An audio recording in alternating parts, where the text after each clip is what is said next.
মনটা চলাইতেছি। খলিফা ওমর বলছে, এ তোর নামটা কি রে যুবক, তোর নাম কি? তখন বলল, খলিফা আমার নাম হইল আবু লুলু। কি নাম? আবু লুলু। হযরত ওমর বললেন, আবু লুলু, আমি শুনছিলাম তোমার কথা, তুমি বলে একটা উচ্চ দাঁতের শিল্প, তুমি বলে আকাশে উড়া কল বানাইতে পারো। আমি হযরত ওমর রাষ্ট্রপতি বললাম, আবু লুলু, তুমি যদি একটা আকাশ উড়া আমাকে কল্পনা করে দিতে পারো, যত দিরহাম লাগে, যত টাকা লাগে, আমি হযরত ওমর দিয়ে দেব রে। তারপরে মোবারকের কাছ থেকে মুক্ত করে দেব, তার আগে দেব না। আমার আকাশ উড়া কলটা আগে বানিয়ে দাও। আবু লুলুল কয়, সর্বনাশ, এই আকাশ উড়া কল বানাইতে বহু বছরের দরকার হবে, তাহলে আমি যদি এতদিন কষ্টই ভুগি, তাহলে তো আমার লাভ কি হলো? খলিফা রাষ্ট্রপতির কাছে আবেদন করি। ওই আবু লুলু মনে মনে বলে, খলিফা আমি তোমার কল বানিয়ে দিতে পারবো না, তোমার সহায় আমাকে লাগে না। আবু লুলু মনে মনে আঘাত, মনে মনে দুঃখ নিয়ে বাড়ির দিকে ফিরিয়ে যায়। আর কয়, রে খলিফা ওমর, আমি শুনছিলাম মদিনার মানুষের মুখে তোর সামনে কেউ কথা বলতে পারে না, কথা বললে তুমি শিরচ্ছেদ করিয়া দাও, কাল্লাটা দোখণ্ড করে দাও। আমি আবু লুলু জীবনে যদি বাঁচি থাকি রে ওমর, আমি তোকে ছাড়বো না। একদিন হইল আমি তোমাকে আমার ছুরির কাছে তোকে ঘায়েল করে নেব। আবু লুলু বহুদিন পরে ওই হযরত ওমর খলিফা মুসলিমিন যে মসজিদে নামাজ পড়ে গো, আবু লুলুল মুসলমানের রূপ নিয়ে, সুন্নতি ড্রেস নিয়ে, নামাজের সুরত নিয়ে ওই মসজিদের ফজরের নামাজের আগে আসিয়া আগা কাতারের মধ্যে দাঁড়ায় আছে। সাহাবা কেরাম নামাজের কাতারে দাঁড়ায়, হায় রে মদিনার রাষ্ট্রপতি হযরত ওমর নামাজ পড়াইবে। আবু লুলুল ওই কাপড়ের ভিতরে দুধারি খুঁজি ছুরিটা ভিতরে নিয়ে আছে গো নামাজের কাতারে। বহুদিনের মনের দুঃখ, বহুদিনের মনের আবেগ, আজকে আমি হযরত ওমরকে পৃথিবীর থেকে সরাইয়া দিয়ে দেব। আমার মনের আবেগ, আমার দুঃখ খাটাইতে পারে নাই, আমাকে উনি সত্য দিয়েছে, আমি আবু লুলু আজকে দেখে থাকবো। যত মানুষ নামাজের কাতারে সাহাবা কেরাম দাঁড়াইয়া গেল, একটা মানুষ যদি মুসলমানের সুরত নিয়ে, সুন্নতি সুরত নিয়ে নামাজের হালতে যায়, নামাজের কাতারে যদি দাঁড়ায়, কন্ত বাবা লোকটা বাড়ি করে দিতে পারবেন কি? যাবে না। আবু লুলুল এত সুন্দর ড্রেস নিয়ে খলিফা ইমাম সাহেবের পিছনে দাঁড়িয়ে আছে। হযরত ওমর খলিফা আসি গেলেন, নামাজের ইমামের জায়গায় দাঁড়াইবেন।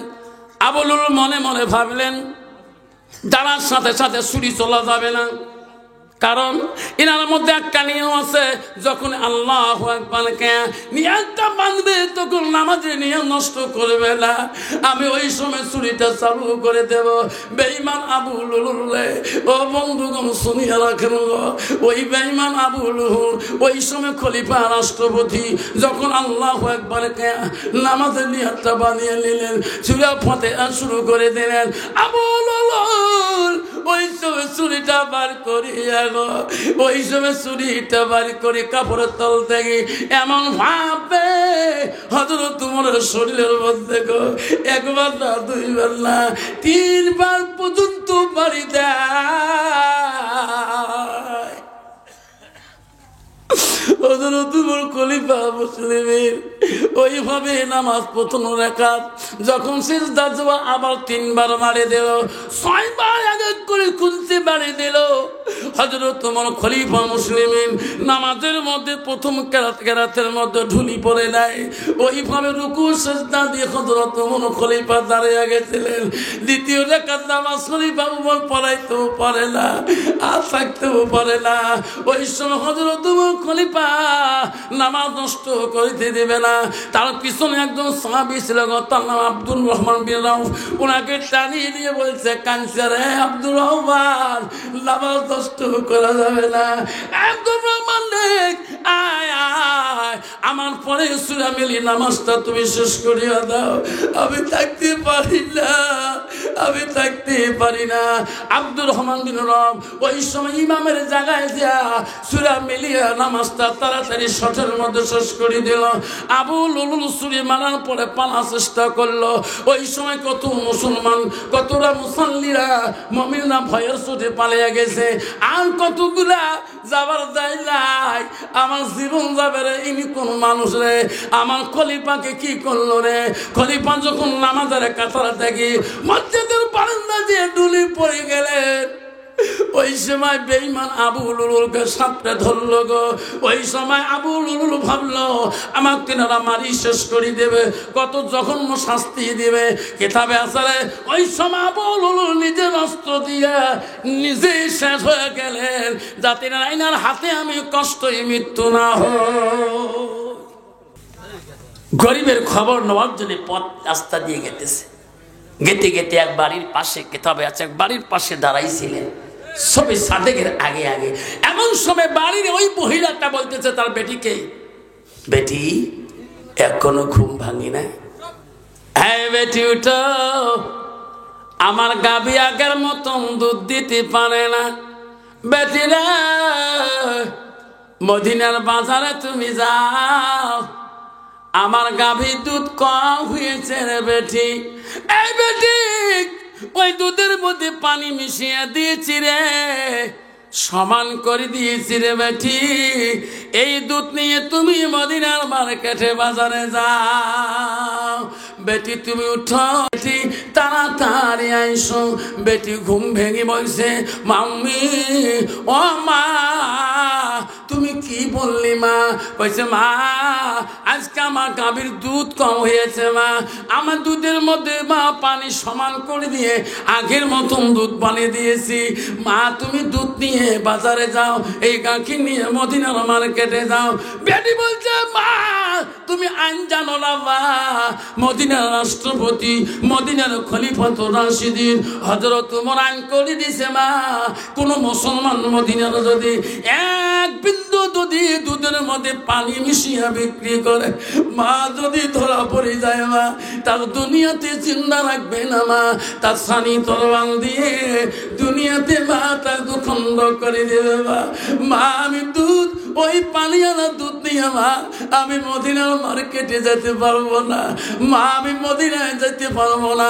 মা বলছে বেটি রে, ও বেটি হযরত তোমার রাষ্ট্রপতি আইন করতে পারে, উনি তো মদিনার মার্কেটে বসে থাকে না, উনি তো মার্কেটে যা দেখে না। এই বেটি তার জন্য তুমি পানি দেওয়া দুধ বিক্রি করবো না কেন? বেটি বলছে মাম্মি হবে মা গো, মদিনার রাষ্ট্রপতি মদিনার বাজারে না থাকতে পারে, মা মার্কেটে না থাকতে পারে, আল্লাহ তো দেখে মা নাই থাকবে মা। আমি হযরত ওমরের ভয়ে পানি দেওয়া দুধ বিক্রি করি না মা, আমি আল্লাহর ভয়ে এই পানি দেওয়া দুধ নিয়ে যেতে পারবো না।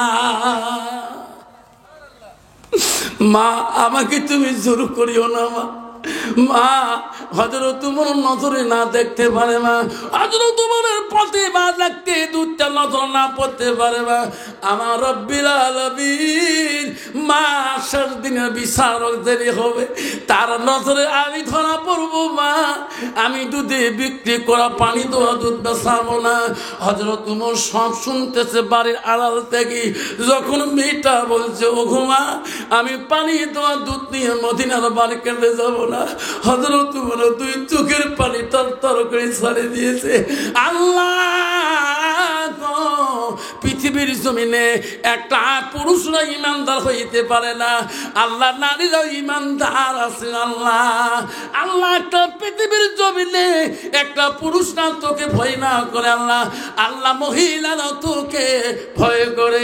যেরকম সুবহানাল্লাহ। হযরত ওমর খলিফা চোখের পানি ফেলে ফেলে বাড়ি মুখের হলা হয়ে গেলেন, বাড়ির ঘরের দরজায় যে ডাক মারলেন, বিবি রে বিবি দরজাটা খুলে দাও। মদিনা রাষ্ট্রপতির খলিফার বিবি দরজা খুলে বলে, খলিফা গো আপনার চোখের পানি কেন গো দুই সাইডে ঝরছে? স্বামী গো আপনি ভালো মানুষ গেলেন, আপনার মনটা কেন মলিন হয়ে আছে? কয়ে বিবি রে আমার ব্যথা আব্দুল্লাহ কোথায় হুজুর? ওই স্বামী ওই ঘরে ঘুমিয়ে গেছে। বিবি আমার আব্দুল্লাহকে ডাকে দে। হযরত ওমর বড় ব্যথার নাম হলো আব্দুল্লাহ। আব্দুল্লাহ দেখা, আমি আব্দুল্লাহকে দুইটা কথা বলো।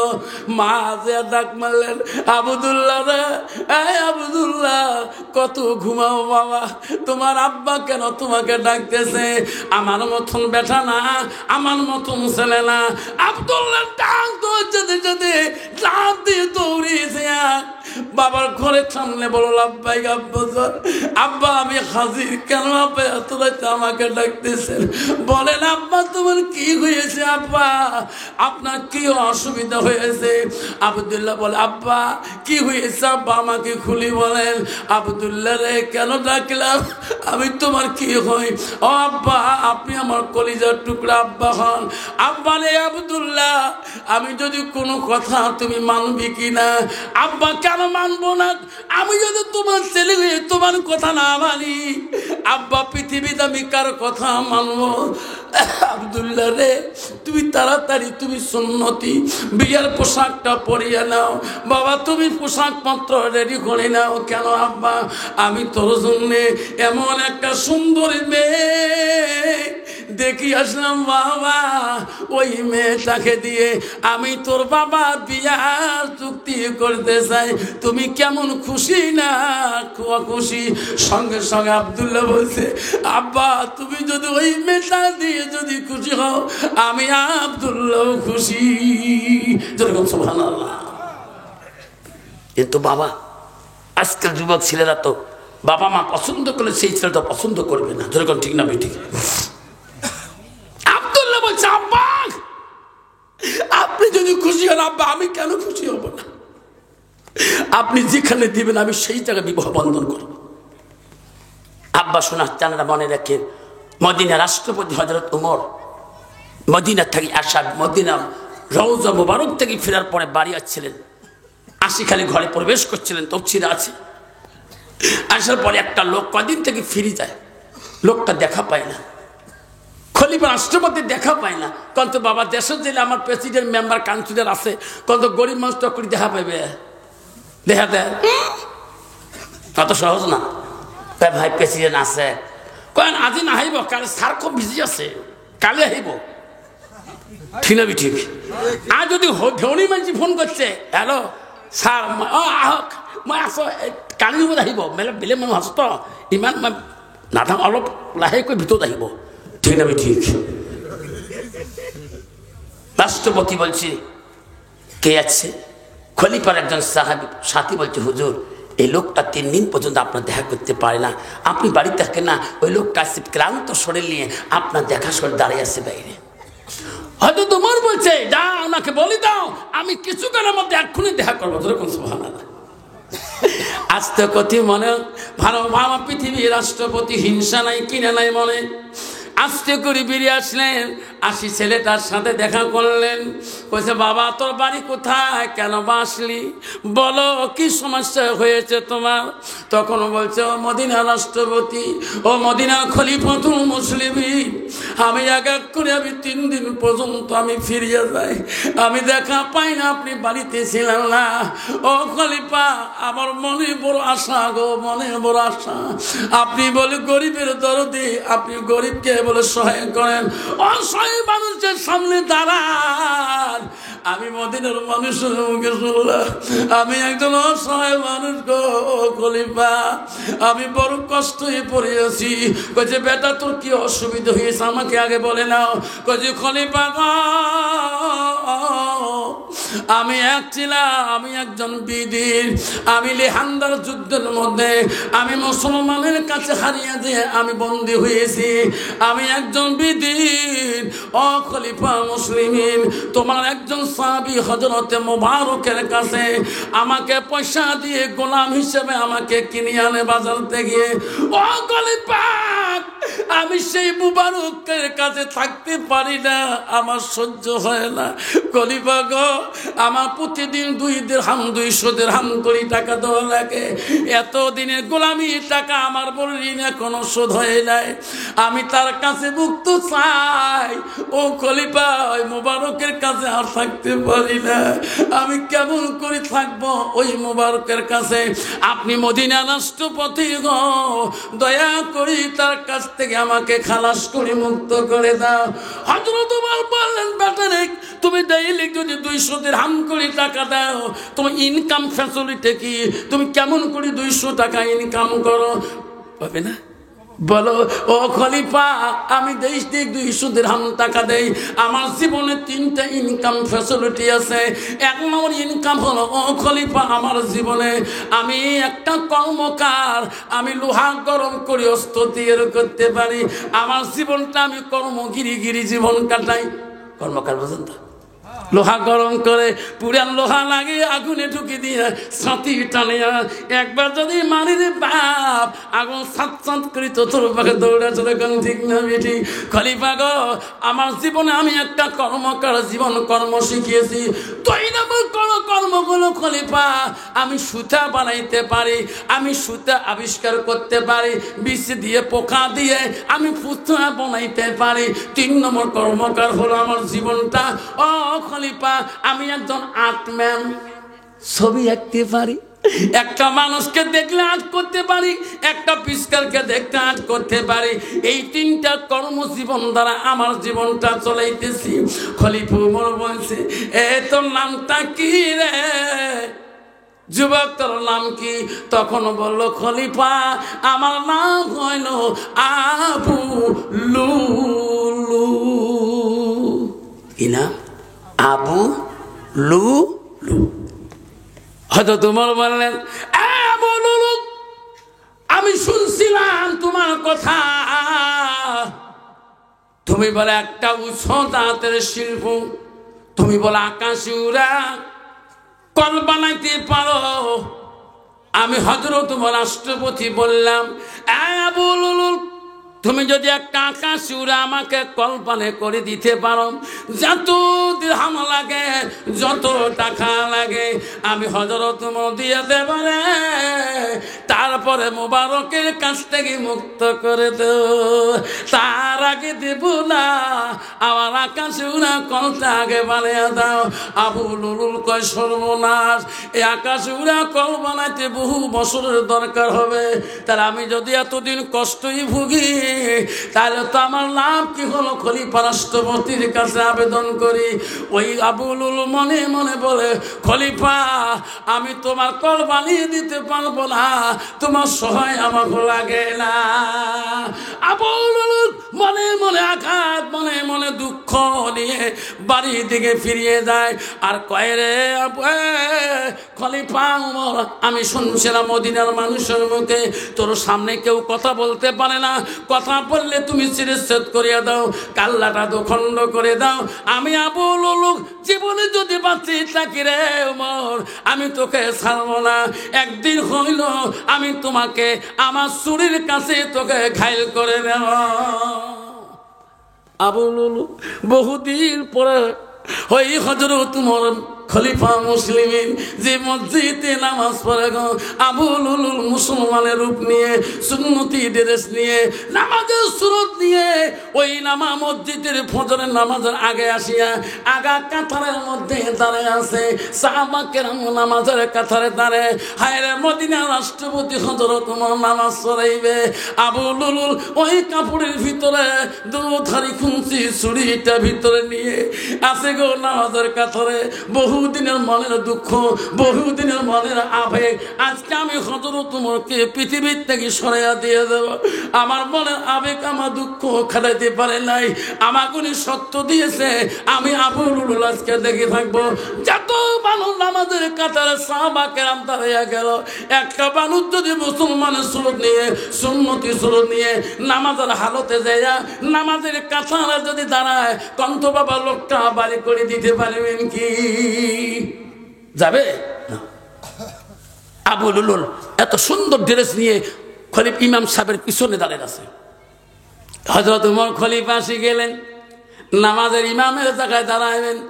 আবু লুলুল মনে মনে ভাবলেন দাঁড়ার সাথে সাথে ছুরি চলা যাবে না, কারণ এনার মধ্যে একটা নিয়ম আছে, যখন আল্লাহু আকবারকে নিয়তটা বাঁধবে তখন নামাজের নিয়ম নষ্ট করবে না। আমি ওই সময় ছুরিটা চালু করে দেব।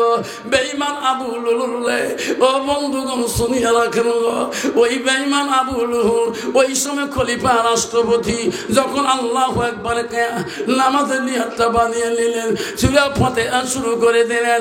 আবু লুলুল ওই সময় ছুরিটা বার করিয়া ওই সময় ছুরিটা বার করে কাপড়ের তল থেকে এমন ভাবে হযরত ওমরের শরীরের মধ্যে একবার না দুইবার না তিনবার পর্যন্ত বাড়ি দেয়। হযরত ওমর খলিফা মুসলিমের ওইভাবে নামাজ প্রথম রাকাত যখন সিজদা যাওয়া আবার তিনবার বাড়ি দিল, ছয়বার আগে করে কুনতে বাড়ি দিল। হযরত ওমর খলিফা মুসলিমিন নামাজের মধ্যে প্রথম কেরাতের মধ্যে ঢুলি পড়ে নাই, ওইভাবে রুকু সিজদা দিয়ে হযরত ওমর খলিফা দাঁড়িয়ে গেছিলেন। দ্বিতীয় রাকাত নামাজ খলিফা ওমর পড়াইতেও পারে না, আর থাকতেও পারে না। ওই সময় হযরত ওমর খলিফা নামাজ নষ্ট করতে দেবে না। তার পিছনে একজন সাহাবী ছিল, তার নাম আব্দুর রহমান বিন আউফ। ওনাকে টানিয়ে দিয়ে বলছে, কানছে রে আব্দুর রহমান, নামাজ নষ্ট করা যাবে না। আব্দুর রহমান আয় আয়, আমার পরে সূরা মিলি নামাজটা তুমি শেষ করিয়া দাও, আমি থাকতে পারি না, আমি থাকতে পারি না। আব্দুর রহমান বিন রব ওই সময় ইমামের জায়গায় যা সূরা মিলিয়া নামাজটা তাড়াতাড়ি শটের মধ্যে শেষ করে দিল। আবু লুলুল ছুরি মারার পরে পালার চেষ্টা করলো। ওই সময় কত মুসলমান, কতটা মুসাল্লিরা মুমিনরা ভয়ের চোটে পালিয়ে গেছে, আর কতগুলা যাবার যায় নাই। আমার জীবন যাবে রে, ইনি কোন মানুষ রে, আমার খলিফাকে কি করলো রে? খলিফা যখন নামাজের কাতারে থেকে মসজিদের বারান্দা দিয়ে ডুলি পড়ে গেলেন, ওই সময় বেঈমান আবু লুলুলকে সাপড়ে ধরলো গো। ওই সময় আবু লুলুল ভাবলো আমাকে তিনারা মারি শেষ করে দেবে, কত জঘন্য শাস্তি দিবে। কিতাবে আছে ওই সময় আবু লুলুল নিজের অস্ত্র দিয়ে নিজেই শেষ হয়ে গেলেন, যাতে আইনার হাতে আমি কষ্টই মৃত্যু না হয়। নিজে শেষ হয়ে গেল। নামাজ ইমাম শেষ করলেন, দৌড়ি গেলেন নামাজিরা, সাহাবা কেরাম দৌড়ি যা খলিফা মুসলিমকে দেখলে রক্তিত্ব হয়ে চলিয়েছে। সবাই বললেন আর দেরি করা যাবে না, বাড়ির দিকে ধরে চলো। হযরত ওমর খলিফা রাষ্ট্রপতিকে সবাই ঘাড়ে পান্দ করে নিয়ে কাঁদতে কাঁদতে খলিফা রাষ্ট্রপতির বাড়ির দিকে রওনা হয়ে গেল। আব্দুল্লাহ কেমন করে খবর পেয়েছে তার বড় ছেলে, আমার আব্বা আজকে বলে মসজিদে দুর্ঘটনা হয়ে গেছে। আব্দুল্লাহ বাড়ির থেকে দৌড় মারতেছে, বাড়ি থেকে বিড়ি থেকে আব্দুল্লাহ দেখতেছে মানুষের ঘাড়ে, সাহাবাদের ঘাড়ে আমার আব্বা আসতেছে। আব্দুল্লাহ দৌড়ে দৌড়ে গেলে, আমার আব্বাকে কে গো? আজকে মদিনার জমিনে আমার আব্বা আঘাত করে, ওরা পৃথিবীতে কেউ নাই। আব্দুল্লাহ দৌড়ে গেছিলেন, যে বলছে আব্বা, ওগো আব্বা, কে গো তোমাকে আজকে ক্ষতি করলো গো আব্বা? তোমার সামনে এমন কোন মানুষ নাই, অস্ত্র চালাইতে পারে না, জোরে কথা বলতে পারে না। আব্দুল্লাহ কানতে কানতে যখন যায় বাড়িতে নিয়ে যা ওনাকে খলিফা রাষ্ট্রপতি ওমরকে যখন শুয়ে দিলেন, আব্দুল্লাহ দেখে কান্দে রে সোনা আব্বা, আব্বা গো একটাবার কথা বলো আব্বা, আমি তোমার বড় ছেলে আব্দুল্লাহ। আব্বা আমার না যখন তখন আব্দুল্লাহ আব্দুল্লাহ করে থাকে। আব্বা তুমি দুই চোখ বন্ধ করেছো কেন? আব্দুল্লাহ আর বেশি দেরি করলো না, তাড়াতাড়ি মক্কার একজন ভালো চিকিৎসক বিজ্ঞর কাছে চলে গেলেন। ভালো চিকিৎসকের কাছে যায়া আনিয়া বললেন, ও কবিরাজ চিকিৎসক সাহেব, আমার আব্বা চিকিৎসার ব্যবস্থা করিয়া দেন। আব্দুল্লাহ চোখের পানি বন্ধ হয় না। আব্দুল্লাহ রে, আমি তোর আব্বা চিকিৎসা করবো বাবা, তাড়াতাড়ি ঘরের ভিতর থেকে তুমি 1 গেলা দুধ নিয়ে আসো। আব্দুল্লাহ, আমি তোর আব্বা চিকিৎসা শুরু করে দেব। আব্দুল্লাহ ঘরের মধ্যে দৌড়ে দেয়া 1 গেলা দুধ আনি ওই কবিরাজ বিখ্যাত হাতে দেয়। না না আব্দুল্লাহ, আমার হাতে দিয়ে লাভ নাই, তোমার নিজ হাত দিয়া তোমার বাবাকে দুধ পান করিয়া দাও। আব্দুল্লাহ রে, তোর আব্বাকে নিজ হাত দিয়ে দুধ পান করিয়া দাও। আব্দুল্লাহ যখন নিজের বাবার মুখের মধ্যে দুধ দিয়ে দেয়, ওই সময় দুধ যখন মুখের ভিতরে ঢুকিয়া যায়, যে দিকে চুরি ঢুকতে গাও, ওই দিকে দুধের চড়া করে বেরিয়ে যায়। কবিরাজ বিখ্যাত ডাক্তার বলছে, আব্দুল্লাহ রে বাবা, আমি তোর আব্বা চিকিৎসা করতে পারবো না বাবা, আমার দ্বারা তোর আব্বা অসুস্থ হবে না, আমি চলে গেলাম। আব্দুল্লাহ, আব্দুল্লাহ রে, কি বেটা রে, কি কান্দ রে। আব্দুল্লাহ পাগলার মতন হয়ে গেল। আব্দুল্লাহ খবর পেয়েছে মদিনায় একজন বিখ্যাত চিকিৎসক আছে। আব্দুল্লাহ কাঁদতে কাঁদতে মদিনার বিখ্যাত চিকিৎসকের বাড়ি থেকে পৌঁছে গেলেন। আব্দুল্লাহ যে কান্দে, মদিনার বিখ্যাত চিকিৎসক বলে, বাবা এ বেটা তুই কাঁদছিস কে, তুই কান্দ কেন, তুমি কে? কইছে আমি রাষ্ট্রপতি ছেলে, আমার নাম আব্দুল্লাহ, আমার বাবা হযরত ওমর। বাবা খলিফা ওমরের কি হয়েছে? আমার আব্বার অসুস্থ। ও কবিরাজ চিকিৎসক, দয়া করে চলো। আব্দুল্লাহ কানুন থেকে সহ্য করতে পারে না। আব্দুল্লাহ কান্দিস না, আব্দুল্লাহ চল, তোর বাবার চিকিৎসা আমি করবো। আব্দুল্লাহ পাশে পাশে মদিনার চিকিৎসা যখন আসে গো, আসি দেখে সাহাবারা কাঁদতেছে। আব্দুল্লাহ বড় বিজ্ঞ চিকিৎসক আনলেন। আব্দুল্লাহ যে দেখে তার বোন হাফসা কান্দি পাগল হয়ে আছে। হযরত ওমরের একটা মেয়ে গো, তার নাম হযরতে হাফসা। হাফসা কান্দি জমিনে পড়ে পাগল হয়ে আছে। ওই সময় চিকিৎসক বলল, আব্দুল্লাহ মদিনার থেকে ডাকে আনি, তুমি যদি কান্দ আমার কথা শোনো, আমি তোর বাবার এখন চিকিৎসা শুরু করে দেব। ঘরের মধ্যে যাও, আঙ্গুরের রস মানে তুমি আমার হাতে আনে দাও, আমি তোর বাবার চিকিৎসাটা শুরু করে দেব। আব্দুল্লাহ দৌড়ে দিয়া ঘরের মধ্যে আঙ্গুরের রস মানে আর কান্দে। শোনা মা গো, দুধ পান করে দিলাম, একটা চোখ মেলি দেখলাম না, আমি তোমার জন্য আঙ্গুরের রস বানাই দিছি আম্মা। আব্দুল্লাহ আঙ্গুরের রস মানে আনি সামনে দাঁড়াইল। প্রখ্যাত কবিরাজ চিকিৎসা বলো, আব্দুল্লাহ রে, তোমার বাবার মুখে আঙ্গুরের রসটা তুমি খোয়া দাও। আব্দুল্লাহ আঙ্গুরের রস মুখে দিয়ে দেয় আর কান্দে। ওরে শোনা আব্বা, তুমি আঙ্গুরের রস কেন খাবা না? মুখের মধ্যে আঙ্গুরের রস যখন বাবারা ঢালিয়ে দেয়, সব রসগুলো ভিতরে যায়। যেদিকে ছুরি লাগছে গো, ছুরি বেরিয়ে গেছে গো, সেই দিকে আঙ্গুরের রসগুলা বেরিয়ে যায়। মদিনা চিকিৎসক বলে, আব্দুল্লাহ আমি পারলাম না তোমার বাবার চিকিৎসা করতে। বাবারে, এত দূর থেকে আমি আসলাম, আমার ভাগ্য হলো না, তোমার আব্বার আমার দ্বারা চিকিৎসা হবে না।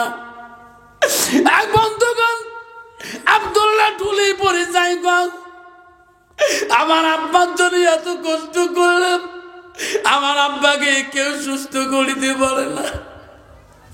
আজকে সমাজে কত আব্বা আছে গো, বিছনায় যদি পড়ে থাকে গো, একটা ট্যাবলেট দেনওয়ালা সন্তান মেলে না। কত মা আছে রে, মা বিছনে যদি পড়ে থেকে একটা আঙ্গুরের রস পর্যন্ত মা খাইতে পারে না। আল্লাহ নবীর কাছে আব্দুল ইবনে মাসউদ হইতে হাদিসটা বর্ণিত আছে, আল্লাহ নবীকে প্রশ্ন করছে, ক্বালা নবী সাল্লাল্লাহু আলাইহি ওয়াসাল্লাম আইয়ামা ইহাব্বু ইলাল্লাহু তাআলা, নবী গো আল্লাহর কাছে সবচেয়ে ভালো আমলটা কি? নবী বলল ক্বালা সালাতু আলা ওয়াক্তিহা, ও গো নবী নামাজটা ভালো যদি হয় তারপরে কোন আমল আছে নাকি? নবী বলেছে ক্বালা বিররুল ওয়ালিদাইনা, মা বাবার সঙ্গে সৎ ব্যবহার করাটা আল্লাহর কাছে সবচেয়ে বড় আমল। 90% যুবক আসলে সমা বিবি করার পরে ওই বিবির অধীনে চলে গো বুড়ে বাপ লাগে। যদি একটুকু বাবা ঠান্ডার দিনে একটু জুতিয়া লাগে, বুড়ে বাপটা যদি একটা মাথার মধ্যে টুপি লাগে, বাবা একটা চাদর লাগে, ওই মাটা পায়ে চোখ পড়লাই মা খালি পায়ে রাস্তায় চলে গো। তোর বিবির জন্য এত কিছু হয়, তোর সেলিমের জন্য এত কিছু হয়। আল্লাহ বলো বান্দা আল্লাহ লিয়াবুদু, আমার ইবাদতের পরে ওয়াবিল ওয়ালিদাইনি ইহসানান, তুমি তোমার মা বাবার সঙ্গে তুমি সৎ আচরণ করো, সৎ ব্যবহার করো। জান্নাত অত সহজ জান্নাত বাবা। জান্নাত কোথায়? তুই এখন নিজের মাটা একটা ট্যাবলেট কিনে দিবে পাশে, একটা বাপটা একটা 100 গ্রাম তুমি আঙ্গুর কিনে দিতে পারো না। মা তো দুধের জন্য পাগল, বাপ তো দুধের জন্য পাগল, তুমি 1 লিটার দুধ খাওয়াইতে পারো না। আর বিবির জন্য নতুন বছরে 2025 সালের দিন দামি শাড়ি এনে দিতে পারো, যখন ঠিক না ঠিক? 2025 সালে নতুন বছর মার্কেট করে বেটির জন্য, জামাইয়ের জন্য, বউয়ের জন্য, কিন্তু বাবার জন্য মার জন্য মার্কেট হয় না, ঠিক না ঠিক? জান্নাত অত সহজ না। দৌড়ি যায় মা, বারবার যায় ছেলের কাছে, বারবার যায়। ছেলে বলছে মা আমার রুমে আসো, যাও, কথা বলো না কেন মা? কইছে বাবা তুই বড় অফিসার মানুষ, বা তোর রুমে সবসময় মানুষ থাকে বাবা, আমি যে কথা বলবো তুমি যদি রাগ করো, আছে না? আই বুড়ি এখানে কে, ডিসিপ্লিন বোঝো না? বাবা আমাকে ভয় লাগে। ছেলে বড় আখিলিন, বড় বুদ্ধিমান, কইছে মা আমাকে খুলি বলো মা, মানুষ এসে মা তোর থেকে তো মানুষ দাবি না মা, তুমি বলো, খালি পুঁজি মারি যাও, আমার রুমে দেখি যাও, মানুষ আমার কাছে থাকবে মা, তুমি আসবা, আমি মানুষকে বলে দেবো এটা আমার মা হয়। কইছে বাবা তুমি রাগ করবি না তো? কয় না, আমি এইবার আসলাম। বাবারে তুই ছোটকালে তোর আব্বা হারাইছো, তুমি তোমার আব্বার আদর ভালোবাসা পাও নাই। আমার জীবনে তোর ভালোবাসায় আমি দ্বিতীয় বিবাহ বসি নাই, আমার ছেলেকে কষ্ট দেব না। তোমার আব্বা যতটুকু সম্পত্তি ছেড়ে গেছে সব সম্পত্তি বিলীন করে দিয়ে তোমাকে লেখাপড়া করে দিয়ে আব্বা তো বড় চাকরি নিয়ে দিয়েছি, এতদিন পর্যন্ত তোমাকে রান্না বাড়া করি খোয়াইলাম আব্বা, আর আমি এই বুড়ে বয়সে তোকে রান্না বাড়া করি, তোর বন্ধু বান্ধবকে আমি এই জোগাড় দিতে পারি না, আমি একটা সুন্দর মেয়ে দেখি যাচ্ছি বাবা, ওই মেয়েটাকে বিয়ে করবা কি? ছেলে চমকে উঠছে, মা তুমি যদি পছন্দ করো মা আমি না কথা বলবো না মা, মা তুমি এখনই চুক্তিপত্র করো, বিয়ের তেমন মহনা চুক্তি করো। ছেলের কথা শুনিয়ে মা দিলেন, মা বিয়ে প্রস্তাব করে দেন, মহনা বান্ধি মেয়ে বাড়িতে আনলেন। ছেলে বড় খুশি হয়ে গেলেন, রে আমার মান পছন্দ নিয়মে রে আমি পছন্দ করব। হইলে বড় অফিসার মানুষ, বাড়ি অফিস যাওয়ার সময় সকালবেলা বিবির গায়ে হাত দিয়ে বলে, বিবি রে ও বিবি তুমি আছো শুধু আমার মার ভালোবাসায়, আমার মাকে যদি তুমি ভালোবাসা দিতে পারো আমি বড় খুশি হব রে বিবি। তুমি যদি আমার মাকে আদর করো আমি তোমাকে আদর করব। বিবি রে আমি যখন অফিসে যাব আমার মাটাকে তুমি যত্ন করবা, আমার মা নামাজি, আমার মা পরহেজগারি, আমার মা কোরআন তেলাওয়াত করে, আমার মা তাহাজ্জুদ গুজারি। বিবি রে আমি অফিস গেলে মার উজুর পানিটা দিও, মার গোসলের পানিটা জোগাড় করে দিও। বিবি আমার মা যদি তোর কথা খুশি হয়ে যায় আমি অফিস থেকে খুশি হয়ে যাব, বাড়ি আসি রে বিবি তো 2 গুণ বেশি আদর করবো, জোরে কোন সুবহানাল্লাহ। অফিস যখন চলে যায় বেঈমান বউ টিভি রুমে বসিয়ে যায়, যখন আজান শুরু হয়ে গেছে আল্লাহু আকবার আল্লাহু আকবার, শ্বশুর কানে না মোত্তাকিন পরহেজগারি মেয়ের কানে যখন আজানের আওয়াজ হবে ওই মেয়ে টান সইতে পারবে না। কইছে বউ শব্দ কিসের মা? ঘরত এলাও টিভি দেখো, নামাজের টাইম হয়েছে মা, মুয়াজ্জিন আজান ফুঁকেছে, মা টিভিটা বন্ধ করো। এটা তোমার বাপের বাড়ির টিভি নয় তো, এটা আমার বাপ দিয়েছে, আপনার নামাজ আপনি পড়ি নেন। কইছে বৌমা তোমার পরকালে ভয় নাই, তোমার কবর ভয় নাই, কম পাপ করেছো নাকি? আপনি বুড়ে মানুষ কম পাপ করেছে নাকি? শ্বশুর করে কোন বউ এলাম রে, এই তো বেটা দেখি আনি নাই, ঠিক না বেটি? এ তো আমি দেখি আনছি। তারপর শ্বশুর করে পাওয়ার দেখে জহরে নামাজ পড়ে নিছে, বউ তো সিরিয়াল বসিয়েছে, সিরিয়াল চলছে, আবার আসরে আজান শুরু হয়ে গেছে।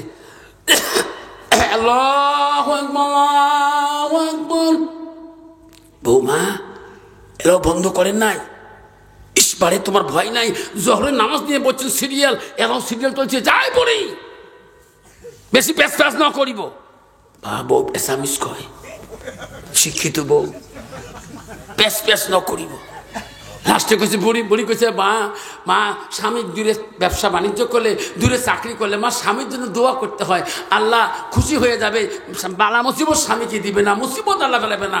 আপনি বুড়ে মানুষ বেশি কথা কইছে, জানে আজ মোর সিরিয়ালটা ভালো না লাগে, রাগ করিয়ে কেবলের টিভির কেবল সিঁড়ি ফেলে দেখেছে। বুড়ি আমি জানি তোর বেটা তোকে অত্যন্ত ভালোবাসে, আজকে তোর বেটার সাথে এমন লড়াই বাজে দিন, জিন্দেগি তোর বেটা তোর মুখের দিকে তাকাইবে না।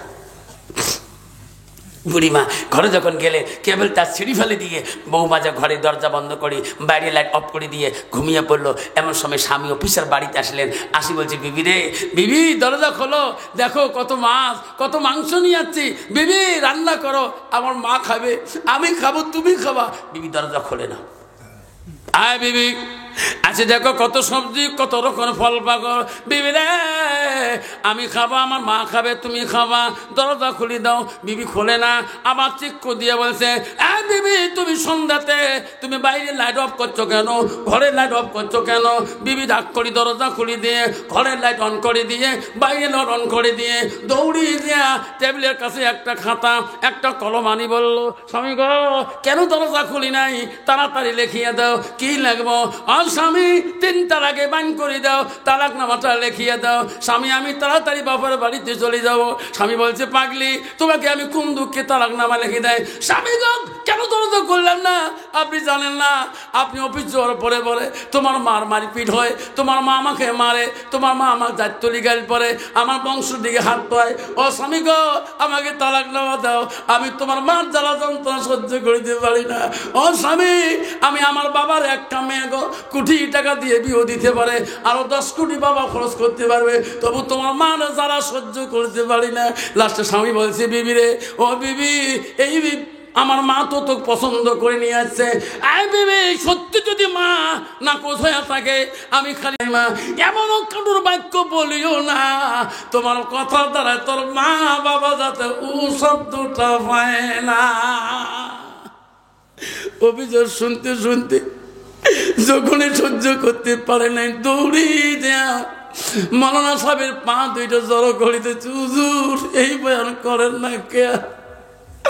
আমি 1 মাস আগে আমার মাকে আমার হাত দিয়ে লাঠি দিয়ে কুবাইছিল।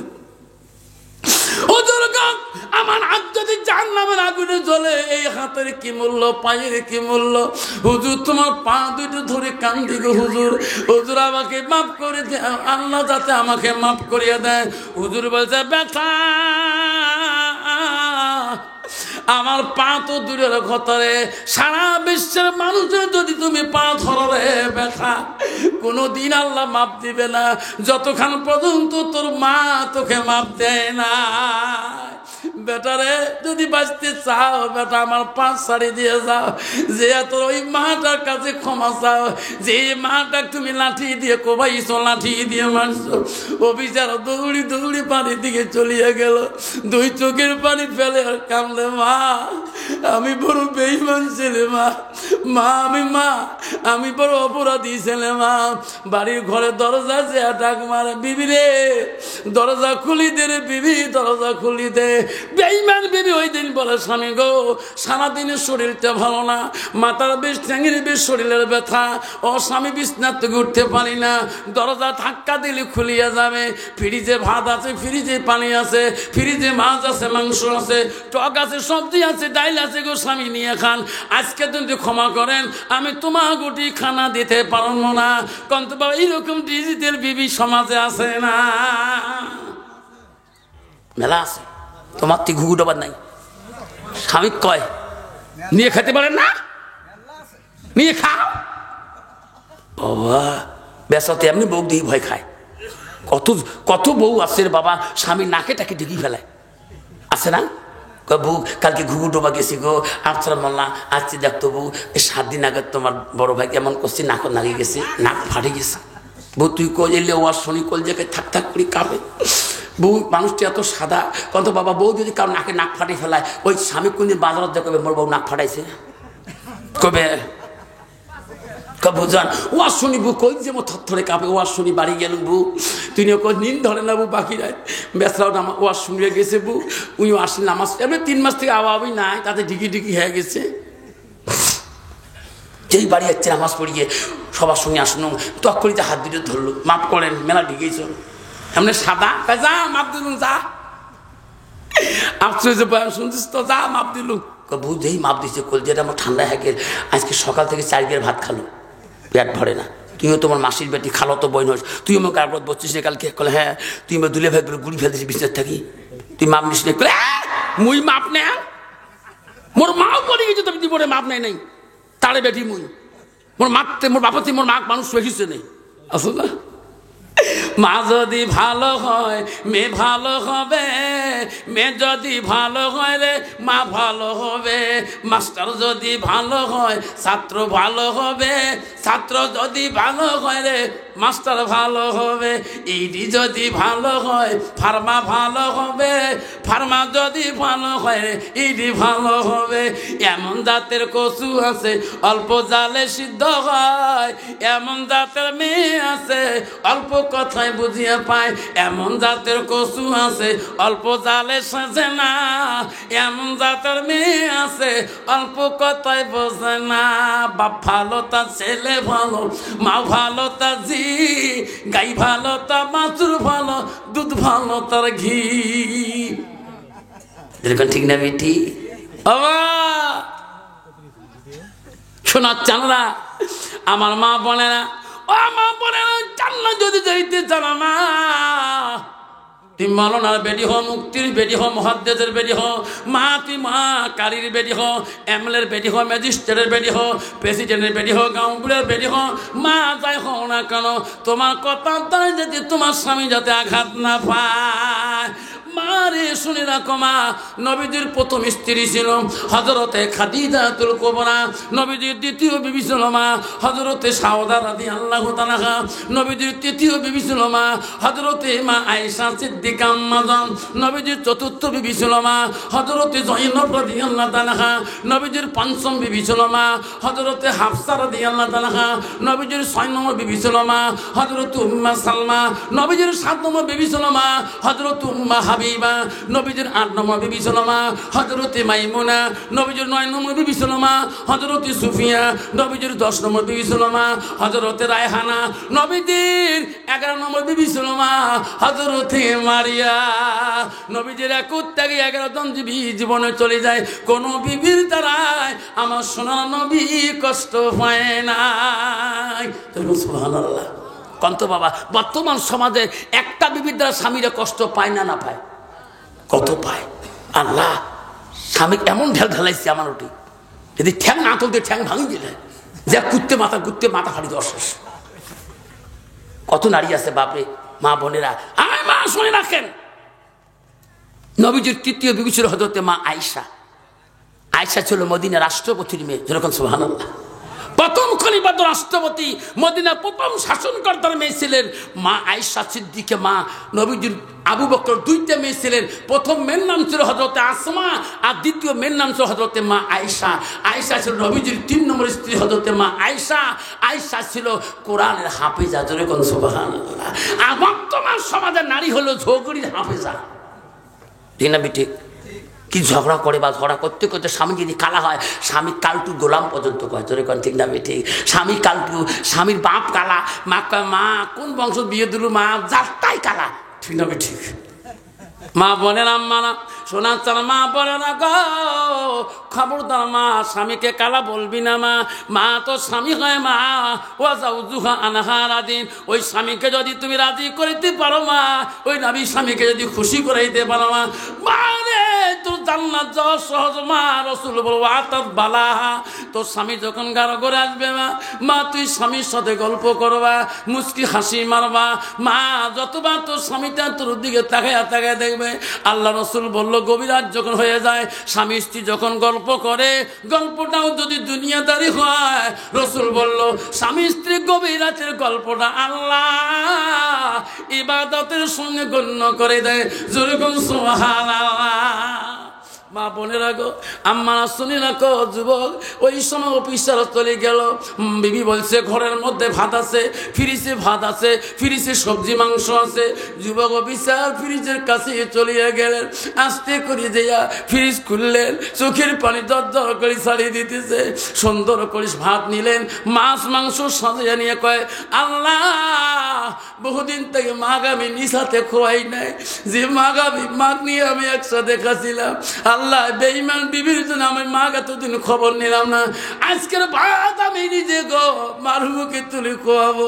ওই ভাতের পেলাটা নিয়ে, ভাতের প্লেটটা নিয়ে মার রুমে চলে গেল। ঘরে দরজাও যা, মার দরজাটা বন্ধ করা, ভাতের থালি নিয়ে কয় মা আমি বেঈমান মা, আমি অপরাধী মা, দরজা খুলি দি।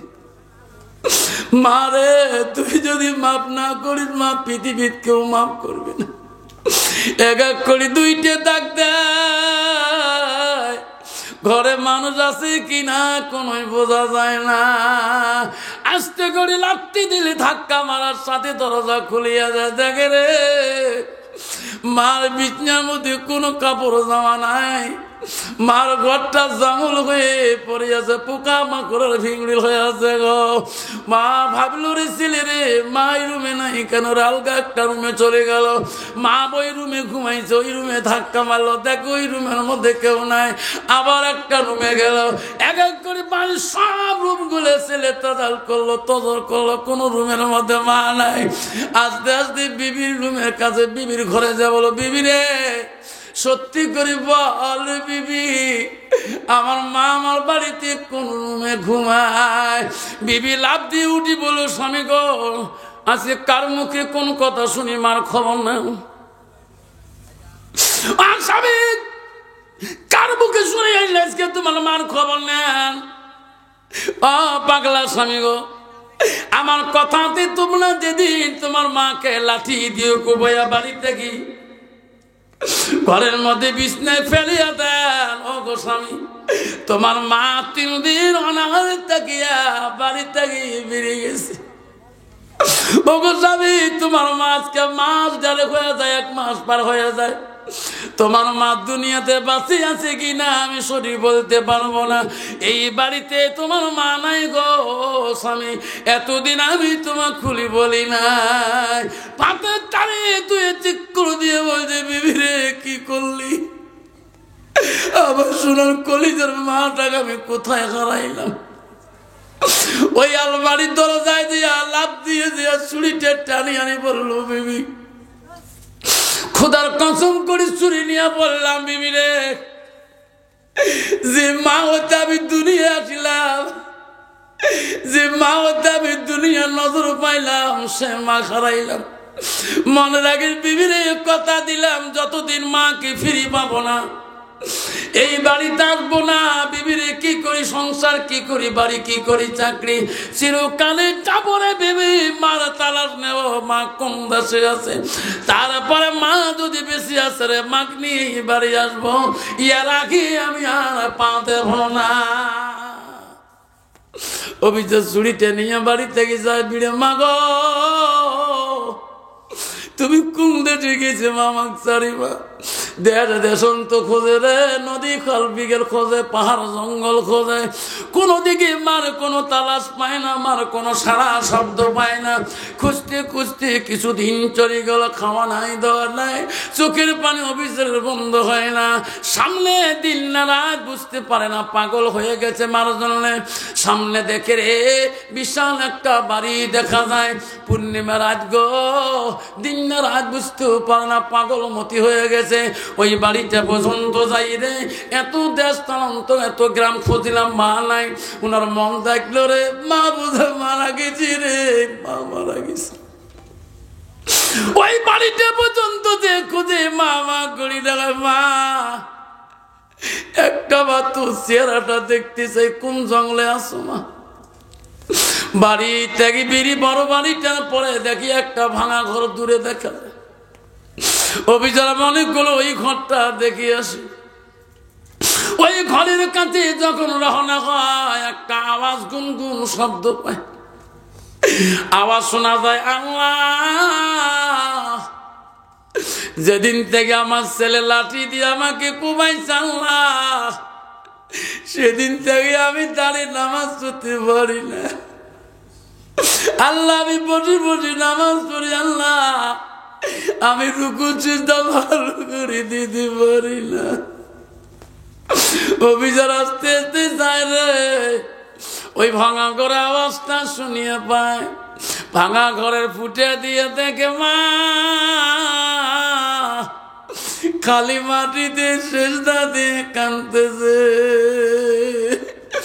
মাকে চিৎকার দিয়ে ডাক দিয়ে বলছে সোনা মা, সোনা মা, তুই এত বড় বাড়ি সারি খালি মাটিত কেন মা সেজদা দাও? মা আমি অপরাধী, মা আমি পাপিষ্টি, মা দরজা খুলে দাও।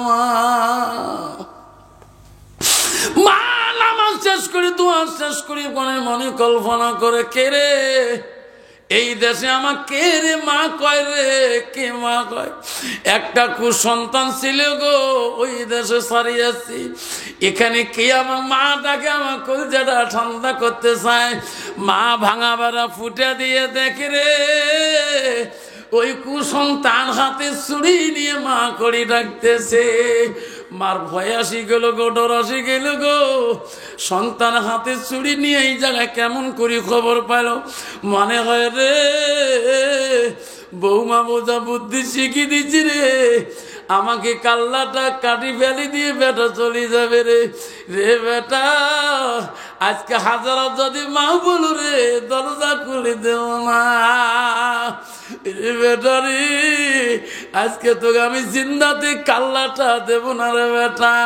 এই বেটা, ওই দিন যদি জানতাম তুমি আমাকে লাঠি দিয়ে মারবা, ওই দিন আমি দরজা খুলে দিতাম না। আজকে আমি বাঁচি আছি রে, মৃত্যু হয় নাই, বাঁচি থাকতে আমি তোর ছুরি না গালে কাল্লা দিতে পারবো না। মা মা করে ডাকে, মা ভয়ের চোটে দরজা খোলে না। অফিসার মনে মনে বলবো আল্লাহ, সত্যি আমি জাহান্নামের আগুনে জ্বলবো আল্লাহ, আলেমের কথা মিথ্যা হতে পারে না আল্লাহ, আল্লাহ আমি জাহান্নামে ঢুলবো আল্লাহ। এই সময় অফিসার দেখলো মা দরজা খুলে দিবে না, হাতের ছুরিটা পড়ে গেল, মা করে চিকুরু দিয়ে খারাপ অবস্থায় ঢুলি পড়ে গেল। মা বলে রে বেটা করে ঢুলি পড়ে গেল, ছুরি এক জায়গায় কেন? মা ভাঙা বেড়া পুঁচি দিয়ে দেখে রে ছেলের মুখ দিয়ে গোল্লা আসতেছে, ফেনা বেড়াতেছে।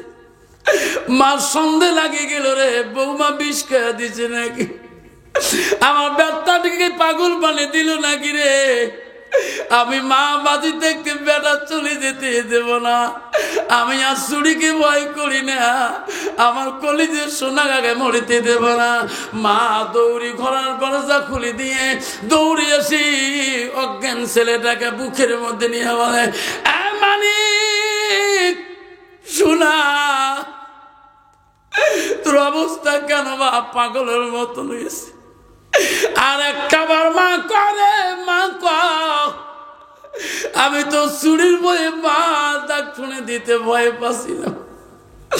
বাপ আমাক শাড়ি তুই যাস না রে বাপ, আমাক শাড়ি তুই যাস না। মা কান্দে, মাওলা ও মাওলা, আমার মানিক কারি নিস না, মাওলা রে আমার ভিক্ষা দাও, আমার সোনার মানিক ভিক্ষা দাও। আল্লাহর কাছে মা বুকে নিয়ে কান্দে, সন্তানের মাথাটা নিয়ে বউ কান পরে রে। সন্তানের অফিসারে জ্ঞান আসি গেল, জ্ঞান ফিরি দেখে রে আমার মা মা বুকের মধ্যে দিয়েছি। ওই সময় মার পা দুটো জোর করে তুলি কান্দে, মা এই পাপিষ্টিকে মাফ করবি কিনে, মা মাফ করবি কিনা? যতক্ষণ মাফ করে দিবে না রে মা, আমি তোর পাশারি দেব না। এক হাত দিয়ে ছুরি টানে ছেলে, আমি মারা তো দিয়ে নে মা, নেওয়া ছুরি টানে মা, যে হাত দিয়ে মা তোর শরীরে আঘাত করছে মা, তোর হাত দিয়ে মা আমার কাল্লাটা দুখণ্ড না করা পর্যন্ত আমি তোর পা জীবনে সারি দেব না। কেউ কান্দিনি, প্রসবে কালে কেন্দেছিল শুধু তোমার মা, মায়ের দিলে কেহ ব্যথা দিও না, রক্ত মাখা শরীরে মা ডুবিয়েছিল ঘরে, হৃদয়ের গোপন জিনিস মা মুখে দেয় তোলে। ও মা তুমি অমর হয়ে থাকো বড় জীবনের তরে, তুমি মা ময়না গেলে কাঁদব নিশালাতে। আব্দুল্লাহ মদিনা রাষ্ট্রপতির মুখে যখন আঙ্গুর দিয়ে দিল, আব্দুল্লাহ রে, আব্দুল্লাহ দেখে বাবা আঙ্গুরের রস খেয়েও জ্ঞান আসে না। মদিনা রাষ্ট্রপতির জ্ঞান ফিরে পড়ে দেখে আব্দুল্লাহ কাঁদতেছে, তার মেয়ে হাফসা কাঁদতেছে। বাবা রাষ্ট্রপতি উপর বলছে, আব্দুল্লাহ বাবা, আব্দুল্লাহ রে কান্দিস কে রে বেটা, আব্দুল্লাহ কান্দিস কে, আয় আমার কাছে আয়, আমি দুনিয়াতে থাকবো না বাবা, আমাকে এখন আজরাইল মালিকুল মউত আমাকে সালাম দিয়ে গেল। আব্দুল্লাহ বাবা, আমার বাইতুল মালের ঋণ তুমি শোধ করবা রে, যতটুকু বাইতুল মালের শট আছে রে বেটা আব্দুল্লাহ দায়িত্ব দিয়ে গেলাম, এই বাইতুল মালের ঋণ তুই পরিশোধ করবি রে বেটা। আব্দুল্লাহ রে আমার কাছে আয়, তুমি এমন একটা মানুষের কাছে আমার জন্য সাহায্য আনতে যা। আব্দুল্লাহ বলে, আব্বা তুই একটা মদিনা রাষ্ট্রপতি রে, আমি মদিনা রাষ্ট্রপতির ছেলে হয়ে আমি কার কাছে সাহায্য বলে যাব? আব্দুল্লাহ তোর বলে হাফসাকে ডাকাও। মদিনা রাষ্ট্রপতির মেয়ে না হযরতে হাফসা, হাফসা হলো নবীজির 5 নম্বর স্ত্রী। হাফসা সে তোর সাথে আমি বিবাহ দিয়েছি রে বেটি, হাফসা আমার জন্য তুমি সাহায্য আনতে যেতে হবে। হাফসা কইছে, আব্বা আমি রাষ্ট্রপতির মেয়ে কার কাছে সাহায্য চাবো? আব্বা তুমি একটা মদিনার খলিফাতুল মুসলিমিন রাষ্ট্রপতি হযরত ওমর বলছে, ওরে আব্দুল্লাহ হাফসা আমার নবীজির স্ত্রী মা আয়েশার কাছে তোরা সাহায্য আনতে যাও। কিসের জন্য? কইছে বেটি রে বেটা আয়েশা আম্মাকে বলবা আমার আব্বা তোর কাছে সাহায্য চাই, বলবা নবীজি যে জায়গা শুয়ে আছে ওই নবীর পরে আয়েশার আব্বা আবু বকর শুয়ে আছে। আব্দুল্লাহ আয়েশা আম্মাকে বলবা আবু বকরের পরে কবরের জায়গাটা খালি আছে, ওই জায়গাটা আমাকে সাহায্য দিবে কিনা। শোনা রে, আল্লাহ নবী বললেন ইদা মাতাল ইনসানু ইয়ালকাতাহু আমালাহু, নবী বললেন মানুষের মৃত্যুর পরে মানুষের সৎ আমল গুলা নেক আমল গুলা কবরে গেলে বন্ধু হয়ে যায়, রাসূল বলে ইল্লা মিন সালাসাতিন, তিনটা আমল কবরবাসীর জন্য বন্ধ হয় না। এক নম্বর নবী বলল সাদাকাতুল জারিয়া। বন্ধু আমার শোনার চান ও ঘুঘু বন্ধুরে, আব্বা আমার শোনার চান গো, দোয়া করি যাবি রে শোনা, আজকে ওয়াদা দিয়ে যাবেন রে যুবক, রে যুবক, আজকে তোমার পা হাত ধরে যাইব, কোনদিন ওই বুড়ে বাপটাকে কষ্ট দিস না, মাটা কষ্ট দিস না। আজকে হাত তুলে দেখাইবেন হুজুর ওয়াদা দিলাম, যতদিন আমার বাপটা বাঁচি আছে, মা বাঁচি আছে, আমার কথার দ্বারা আমার মা বাবা কষ্ট দেব না। ওই রকম যুবক আজকে আমার সামনে হাত দুইটা দেখাইবেন গো, আসেন গো, মাকে কষ্ট দেব না, যুবকগুলা কষ্ট দিবেন না। আমি ওয়াজ করতে গেছিলাম বাড়ির থেকে 14 কিলোমিটার দূর, বেলকুড়ি নাম শুনছেন, জামে মসজিদে ছাদের সভা, বিল্ডিং ছাদ ঢালবে, আমাকে ডাকছিল। তখন আমার মা বাসি ছিল, আমাকে বলে আব্বা আজকে সভা কোথায়? আমি কই মা বেলকুড়ি 13 কিলোমিটার। কে বাবা বেলকুড়ি হোক যাই হোক বাড়ি আসিস না, কে বোঠার গরম গরু চুরি হয়েছে, বিএসএফ গরম 6টাতে কার্ফু করছে, তোর তো রাস্তা একটা বা তো রাস্তা নেই। আমি বলছি মা তুই চিন্তা তুই কেন করো মা, আমি আসবো, বাড়ি আসবো, আজকে বহুদিন পরে বাড়ি করে সব আমি বাড়ি থাকবো। মা বারবার করে আসিস না। আমি কই মা আমি ক্যাম্পত যাবো, মেজরের কাছে যাব। আমার মাকে বলি আমি গেলাম, মা বারবার বাধা খুললো। আমি বিএসএফ ক্যাম্পে গেলাম, সাহেবকে ডাক মারলাম। তখন ওই সাহেব ছিল আবুল কালাম আজাদ, মুসলমান নামাজি।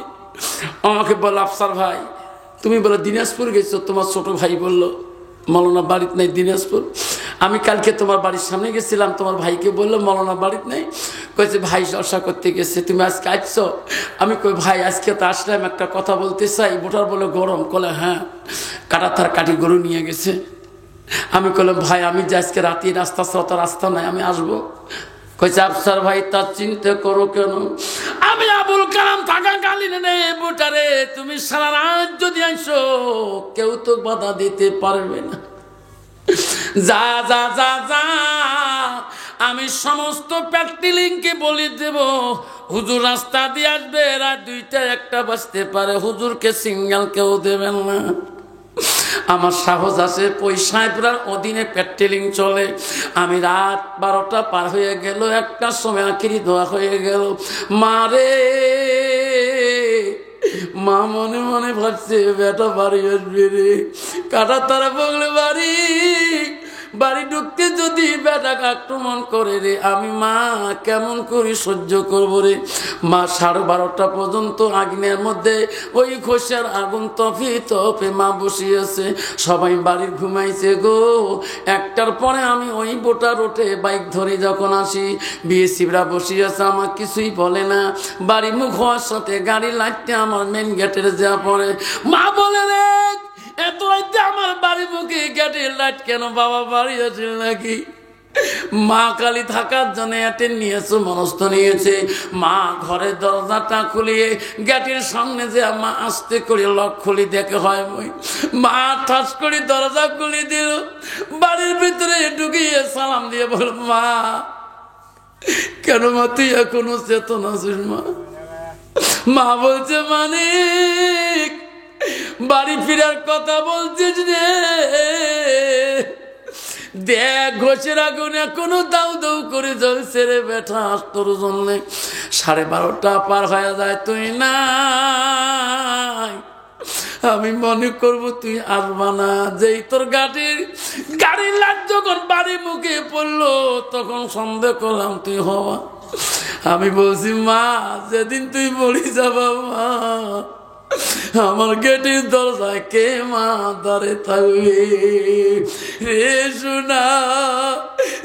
মামা 14 বছর হয়ে গো, কত রাইতে যে গেটের সামনে গাড়ি হরন দেয় গো, বেটা থিত পালে খুলে দেয়, বেটি থিত পালে খুলে দেয়, নাহলে বহু খান ধরে থাকতে হয়। আমি বাড়িতে ওয়াজ করে গেলে বড় বেটি প্রশ্ন করে আব্বা জলসা করি বাড়ি আসলে আব্বা তুই কেন মনটা মলিন করিস আব্বা? কমিটির সাথে তোর কোনো কেসাল হয় নাকি, ঝগড়া হয় নাকি? আমি কইছি না মা, কমিটি আমার খুব ভালোবাসে। তাহলে আব্বা তুই মনটা মলিন করিস কেন? রে বেটি, বাড়ি ঢুকি তো দাদির ঘরটা দেখি রে, তো দাদির ঘরের দরজা কেন বন্ধ? আমি ওয়াজ করিয়াছিলি বানা আগে দরজা খুলি দিত। কইছে মেয়ে বাবা, এই দাদি দাদি নিয়ে তুই পাগল হয়ে যাবি। আমি না তোর মা হই, আমার নাতি আম্মা করি ডাকো, আমার দিকে তাকিয়া তোর মার কথাটা ভুলিয়ে যাব। আমি বলছি বেটি, যেদিন তোর বিয়ের লাগ হয়ে যাবে রে, জামার বাড়ি চাপা, জামার মায়া, শ্বশুরের মায়া, শ্বশুরের মায়া আমার ভুলি যাবারে। আমার মা বাড়ি দেখলে আমি না এসে পর্যন্ত মা ভুলবে না। সেই জন্য বাপ সেই মাটাকে সাদকা জারি হিসেবে সেই মাটার নামে আগামী বছরে এই যুব সমাজ থেকে একটা অনুষ্ঠান করব এখানে। আপনারা আগামী তো রাজি আছেন? ইনশাআল্লাহ রাজি আছেন? এই জলসাটা করার জন্য রাজি আছেন? আমি আসি বা না আসি, ওলামার দিন নিয়ে আসবেন। আগামী জলসাকে বলছি, আগামী জলসা করার জন্য এমন একটা বাপ আছেন, এই অনুষ্ঠানটা করলে বহুত পয়সার দরকার হয়। ওই মরা বাপটার নামে, মরা বাপটার নামে সাদকা জারি হিসেবে কোনো বাপ যদি বলে হুজুর আমি 1000 টাকা এই জলসার জন্য ভুগবো, আমার নামটা লিখিয়ে দেয়, হুজুর আমি ক্যাশে দিয়ে দেব। আসেন কোনো বাপ 1000 টাকা দেনেওয়ালা বা নামটা লিখে দিয়ে যায়, হুজুর আগামী জলসা করলে আমি এই জলসার জন্য আমি 1000 টাকা মা বাবার নামে আমি সাদকা ভাবে ভুগবো। একটা বাপ দেখাইতে পারবেন? হাত দিতে পারবেন নামটা? আগামী বছর জন্য হুজুর জলসা করবো, হুজুর আমার মন কানে, হুজুর আগামীতে আমার জলসায় করার প্রয়োজন আছে আমার যুবক সমাজের জন্য, হুজুর আমি 1000 টাকা আমি ওয়াদা করে গেলাম আগামী জলসা বা এই জলসা বহন করার জন্য, হুজুর আমি 500 টাকা দিলে হুজুর একটা বাবা দিতে পারবেন? আছে কারো পকেটে বাবা 500 টাকা ক্যাশ দেনেওয়ালা? যে আমার হাতে আনি দিবে, আমি দোয়া করব আল্লাহ তোর মা বাবাকে জান্নাতের বাগানে শুয়ে রাখবি। আসো বাবা আমার কাছে আসো। আহমা গো মা, ও মা তুমি অমর হয়ে থাকো, তুমি মা মরা গেলে কাঁদব নিশারাতে, মানামিটি অতি মধুর বলিও না রে ভাই। কি নাম বাবা? শাহাদাত আলী। মা বাবা আছে? মা নাই, বাবাও নাই। আল্লাহ শাহাদাত আলীর মা নাই, বাবা নাই। 1000 টাকা দেয়, 500 টাকা নগদ দেয়। আল্লাহ নেরে মাওলা কবুল করিয়া। আমার এক ভাই দেয় 50 টাকা, মাওলা নেরে কবুল করিয়া। কি নাম বাবা? তোর নাম কি বা? হ্যাঁ সমেশ আলী ভাই। আসুন বাবা, আমার শাহাদাত আলী ভাই মা নেই, বাবা নেই। 1000 টাকা দিয়েছে, 500 টাকা নগদ, 500 টাকা বাকি। আসুন আসুন, আরেকটা বাবা আসুন 1000 টাকা দেনেওয়ালা। এই যে 10টা বাবা আসি 10,000 হয়ে যাবে, এই 20টা আছে 20,000 হয়ে যাবে। আগামীতে যুব সমাজের জন্য অনুষ্ঠানটা করা সহজ হয়ে যাবে। আসুন আজকে দিবেন না ভাই, নামটা লিখে দিয়ে যাই। হুজুর আজকে নাই, হুজুর আমি 1000 টাকা আমার মার নামে বাবার নামে সাদকা করে দিয়ে গেলাম। হুজুর জীবনে কত টাকা ব্যয় করি হুজুর, কত কষ্ট করি হুজুর, কত টাকা লুটতারাজ করি হুজুর, কত নিশাজাতীয় বস্তু খেয়ে লাখো লাখো টাকা নষ্ট করেছি। আজকে মাটার নামে কেন দেব না? যে মা আমার জন্য এত কষ্ট করে, সেই মার নামে আজকে 1000 টাকা কেন দিতে পারবো না? কি নাম বাবা? আব্দুর রহমান। মা বাবা আছে? মা নাই। 1000 দিস, 500 পরে দিস, 1000 আব্দুর রহমান। আল্লাহ বাবা নাই, আব্দুর রহমান 500 টাকা নগদ দেয় মহল্লা আগামী সবার জন্যে। ওগো মহল্লা, ওগো আল্লাহ দেখিনে তাকায়া শাহাদত আব্দুর রহমান 2000 টাকা দেয় জলসার না লাগে, নেরে মাওলা কবুল করিয়ে দান করি হেবেন মা ভনেরা। খালি হাতে যাবেন না। কমিটির যুবক, কমিটির ভাই আছে এখানে, কমিটির ভাই এখানে আছে, মা বোনদের প্যান্ডেলে এই চাদরটা পাঠিয়ে দিবেন, রুমেলটা আমারে। মা বোনও করবেন এটা আফসার হুজুরের সফর করা রুমেল, মাথায় পাগড়ি, এই তোমার মার জন্য বাবার নামে। মা বোনদেরটা বলবেন 100, 200, 50 যত আছেন এই চাদরের মধ্যে দিয়ে দেবেন। এটা আগামী সবার পঞ্জির জন্য, আজকের সবার পঞ্জির জন্য মা বোনদের প্যান্ডেলে ঢালে দিবেন। মা বোনেরা আমি দিলাম আমার মাথার চাদর, রুমেলটা দিলাম। মা বোনেরা আমার রুমেলটার মধ্যে